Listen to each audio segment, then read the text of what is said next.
Magandang araw mga kapins. Ngayon ay Wednesday, September 17, 2025. And pupunta tayo sa Dartmouth, Nova Scotia, Canada mga kapins. Tayo ay magpapa-MVI or Motor Vehicle Inspection for today's video. Kwentuhan tayo mamaya mga kapins.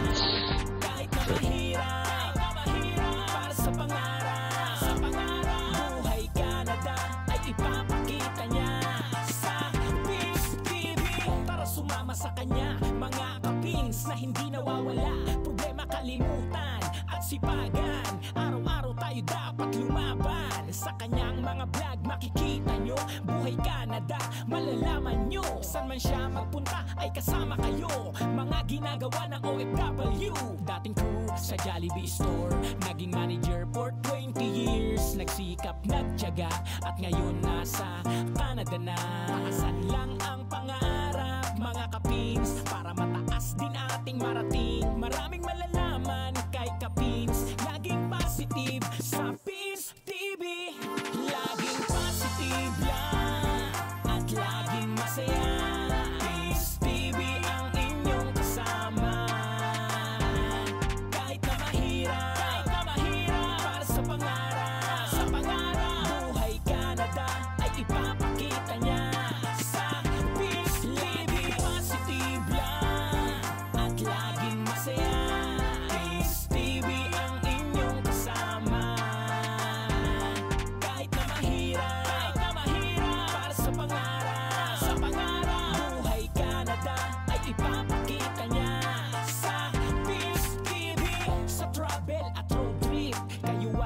Yun, welcome back na sa ating episode today mga kapins. So dito tayo sa Coast Tire, dito sa Windmill Road, dito sa Halifax, Nova Scotia, Canada mga kapins. And kwento ko lang ng mabilisan. So nagpa-MBI tayo last week, Wednesday rin. Pero na-take note, parang Jollibee lang. Na-take note ito, kung ano, kung makikita nyo. Yan. Na-take note siya. Yung rocker panel kailangan ng masilya tapos pinturahan. So yan, papakita ko sa inyo yung ginawa ni paring DJ, yung pagre-repair ng rocker panel natin, both sides. Yun, so every 2 years pala kailangan i-renew mo yung motor, yung sasakyan mo. So pag nag-expire, mas malaking penalty na expirean ka. So hindi ka pwedeng mag-drive na wala kang inspection sticker or na-inspect. So last year, 2 years ago, so pumunta rin tayo dito, pero walang na-take note nun. Okay pa yung mga rocker panel natin. So yun, 2 years ago sorry, 2 years ago, so punta tayo dito, nagpa-MBI din tayo, pero 1 visit lang. So wala silang, ibig sabihin, walang pinagawa. Kasi yung kakilala natin mekaniko malapit sa amin is inunahan na ginawa yung brake pad, gano'n, yung gulong, chinek yung ilaw, lahat. So auction, okay? Medyo ano din, mahal din ang pagpapa-MBI. So ngayon, sinasabi ko nga last week, Wednesday, yun, pinakita yung kailangan gawin. So after a week, nagawa naman natin yung pinapagawa, yung rocker panel. So yung isang na-take note doon na kailangan i-welding sa kanyang exhaust, yung holder, bali nagawa nila dito. So 30 minutes, mahal din, 100 plus din yung pag-welding nila, $100 plus.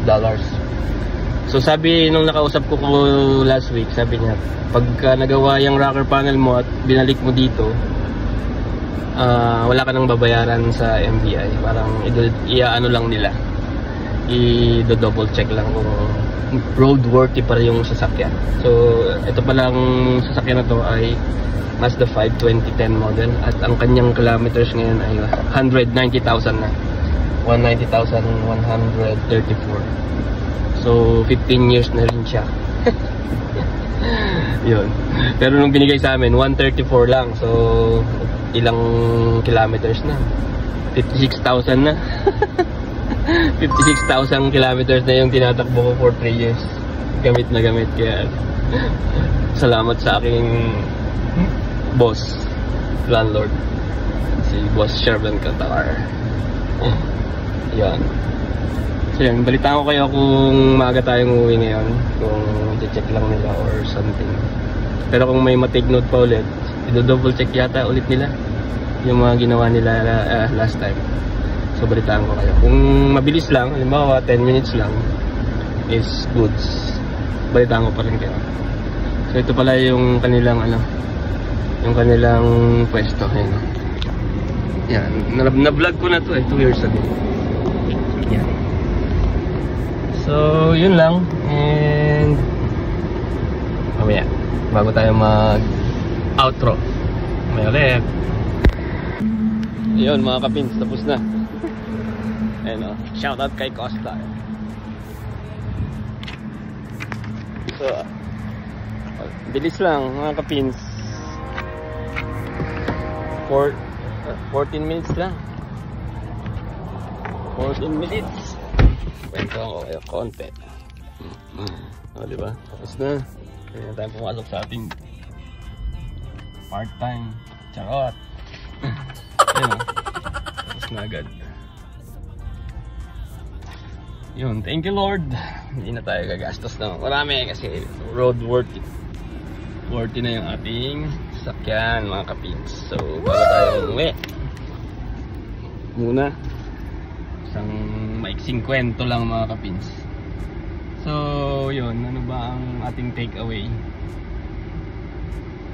Ito, reliable naman sila. Saka kung ano yung nakikita nilang kailangan palitan, sinasabi nila.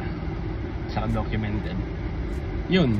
So, goods. So, nire-recommend ko naman itong COSTAR auto service na to kasi pangalawa ko na to dito sa na may experience. And ayun, ano pa, ayan kita nyo, tire service, oil change, tune up, alignment, ano pa ba, shocks, tire service. So marami yun. Ayun, tingnan natin yung yung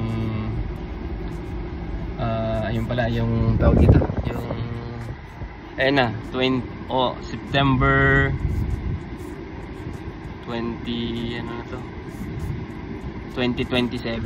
Kung makikita nyo pabaliktad, ayun, September 27. Yung ating sticker goods. So ang ating outro today. Salamat sa inyo.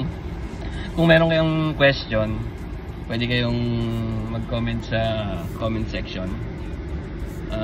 Itanong nyo kung ano yung gusto nyong matanong regarding sa renewal ng MVI or Motor Vehicle Inspection. Okay?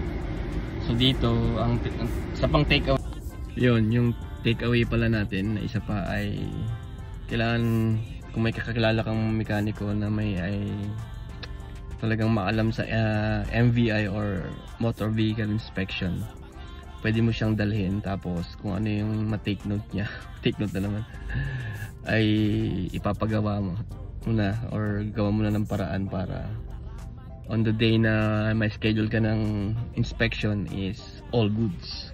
Yun ang isa pang takeaway. So dito ang ginawa natin, yung tambucho, pinagawa natin tambucho, yung pre-MBI kay Indrit, yun yung ginawa niya, yung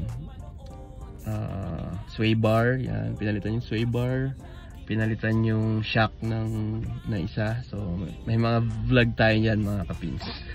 Check out nyo. So hindi ko sinasabing huwag kayong bumili ng second hand, or basta dito naman is wala namang under the table dito yung mga establishment, kasi nakasalalay sa kanila yung pangalan nila sa pagbibigay ng certificate or sticker kung fully inspect nga yung sasakyan nyo. So yun lang mga kapins, sana may natutunan kayo at nakapulot kayo ng konting aral. Woo! sa ating episode for today. So don't forget the hashtag PinsTV, Pinoy in Nova Scotia, Kapins in Canada, hashtag Philippines Know, yan. Hashtag sharing is helping, yeah. No, Kapins. So yun yung ginawa. Pakita ko lang yung sticker, no? Sticker ng ayan. Takpan lang natin yung info. Yan yung sticker. So follow for more PinsTV.